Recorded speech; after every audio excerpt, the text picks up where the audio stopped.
আজকের দিনটা আমার জন্য একটু স্পেশাল, না অনেকটাই স্পেশাল। তাই তো সকাল সকাল ঘুম থেকে উঠে রেডি হয়ে নিই, মাকে প্রণাম করে নিয়েছিলাম।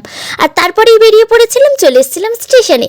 সেখান থেকে ট্রেন ধরে চলে এসেছিলাম নৈহাটিতে, কারণ আজকে আমি একটু বড়মার মন্দিরে পুজো দেবো। আরে আরে ভাবছো তো কেন স্পেশাল? দাঁড়াও সব বলছি, একটু তো ওয়েট করে যাও। তো প্রথমেই সন্দেশ দোকান থেকে একটু সন্দেশ কিনে নিয়েছিলাম, আর তারপরেই লাইন দিয়ে দিয়েছিলাম বড়মার মন্দিরে পুজো দেওয়ার জন্য। তো এখানে একটু টিকাও পরে নিয়েছিলাম, আর লাইনটা ছিল অনেকটাই বেশি। তো আমরা প্রায় 2 থেকে আড়াই ঘন্টা লাইনেই দাঁড়িয়েছিলাম। চলে এসেছিলাম সকাল সকাল পুজো দিতে, আর বাড়ি গেছিলাম প্রায় বিকাল হয়ে গেছিলো। তো দাঁড়াও বলছি আজকের দিনটা কেন স্পেশাল। আজকের দিনটা ছিল আমার জন্মদিন, তাই তো চলে এসেছিলাম বড়মার মন্দিরে পুজো দিতে। তো হলো না আজকের দিনটা আমার জন্য স্পেশাল। তো যা হোক, অধীর আগ্রহের পরে আমরা চলে এসেছিলাম মন্দিরের ভিতরে। তো এখানে এসে সমস্ত কষ্ট মিটে যায়। দেখো, কষ্ট না করলে কি আর কেষ্ট মেলে?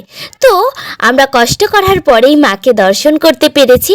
তো পুজো টুজো দিয়ে নিয়েই আমরা একটু কচুরি খেয়ে নিয়েছিলাম, আর তারপরেই চলে এসেছিলাম বাড়িতে। তো বাড়িতে এসে দেখি মা এই এত কিছু আমার জন্য সকাল থেকে রান্না করেছে। দেখো, জন্মদিন মানেই হচ্ছে পায়েস, মানে মায়ের হাতের পায়েস।